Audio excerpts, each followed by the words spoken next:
राहुल गांधी हिंदू धर्मद्वेष्ट किती आहेत आणि कशा प्रकारे हिंदू देवदिकांची खिल्ली उडवतात आज दिसून आलं।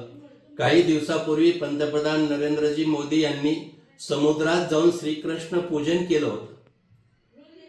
श्रीकृष्ण पूजा धर्मशास्त्रात अध्यात्मशास्त्रात ज्याला महत्व आहे हिंदू धर्मामध्ये, आणि या पूजेची खिल्ली जाहीर सभेत उडवली।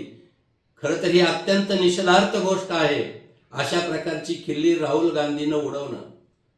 माझा एक सवाल आहे राहुल गांधीला की तुम्ही जर मूळ भारतीय असतात ना तर अशा प्रकारे आमच्या हिंदू धर्माची चेष्टा केली नसती। उलट या देशात स्वातंत्र्यानंतर पंतप्रधानांनी समुद्रात जाऊन श्रीकृष्ण पूजन केलं आणि तुम्ही मानसिक संतुलन ढासळल्यासारखं त्याची चेष्टा करतात। तुम्हाला नियत कधीच माफ करणार नाही, लक्षात घ्या।